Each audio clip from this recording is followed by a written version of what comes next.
ఇక్కడ మీకు డెమోక్రసీ చాలా వార్తాపత్రికల్లో చాలామంది అంటుంటారు డెమోక్రసీ అని. ఈ పదం అనేది ఏంటి, అసలు ప్రజాస్వామ్యం అంటే ఏంటి అని అర్థం. ఇక్కడ డెమోక్రసీ అంటే ఇది ఇది ఒక ఆంగ్ల పదం డెమోక్రసీ. ఇందులో రెండు పదాలు ఉంటాయి, డెమో అండ్ క్రసీ అనే ఈ రెండు పదాలు గ్రీక్ నుంచి పుట్టింది. ఇది ఒక గ్రీక్ పదాలు, డెమో క్రాసియో. ఇక్కడ డెమో అంటే ప్రజలు, క్రాసియో అంటే శక్తి లేదా పాలన అర్థం. ప్రజాపాలన. ప్రజాస్వామ్యంలో శాసనశాఖ, కార్యనిర్వాహక శాఖ, న్యాయశాఖ అని ఉంటాయి. శాసనశాఖ పరిధిలో ఎవరు వస్తారంటే ఎక్కడే శాసనాలు తయారవుతాయో, అంటే దేశ పార్లమెంట్, లోక్సభ, రాజ్యసభ, రాష్ట్రపతిని కలిపి పార్లమెంట్ అంటారు. ఈ శాసనశాఖ పరిధిలో లోక్సభ, రాజ్యసభ, రాష్ట్రపతి, అదే రాష్ట్ర స్థాయిలో అసెంబ్లీస్, విధానసభ, నెక్స్ట్ రాష్ట్ర శాసన మండలి, ఇవన్నీ శాసనశాఖ పరిధిలో వస్తాయి. ఇంకా కార్యనిర్వాహక శాఖ. కార్యనిర్వాహక శాఖ అనేది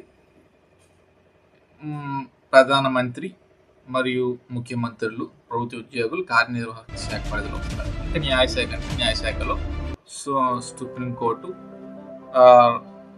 రాష్ట్రంలో అయితే హైకోర్టు, ఇంకా జిల్లాలో అయితే డిస్ట్రిక్ట్ కోర్ట్స్, ఇంకా మండలాల్లో అయితే సబార్డినేట్ కోర్ట్స్, ఇవన్నీ ఎలా ఉంటాయి. సో శాసనశాఖ అనేది శాసనాలు చేస్తుంది, కార్యనిర్వాహక శాఖ దాన్ని అమలుపరుస్తుంది, న్యాయశాఖ వీటి మధ్య ఏదైనా విభేదాలు కానీ వాళ్ళ పరిధిని మించి చేస్తే న్యాయశాఖ అనేది దాన్ని సరిచేస్తుంది. ఇక్కడ శాసనాలు చేసేవాళ్ళు పార్లమెంటు, రాష్ట్ర శాసన మండలి. కార్యనిర్వాహక శాఖ అనేది వాటిని అమలుపరుస్తుంది, అంటే ప్రధానమంత్రి మరియు ముఖ్యమంత్రులు, రాష్ట్ర మంత్రులు, ప్రభుత్వ ఉద్యోగాలు వాటిని అమలుపరుస్తారు. వీటి మధ్య వాళ్ళు శాసనశాఖ కానీ, మంత్రులు కానీ, ముఖ్యమంత్రులు కానీ, నెక్స్ట్ శాసనాలు చేసే పార్లమెంటు కానీ, ఇంకా రాష్ట్రంలో చూస్తే శాసన మండలి కానీ, వాటి పరిధిని మించి అధికారం అనేది చెలాయించినప్పుడు న్యాయశాఖ అనేది రంగంలో దిగుతుంది. అంటే సుప్రీంకోర్టే కానీ, రాష్ట్ర హైకోర్టే కానీ వాటిని సరిచేస్తుంది.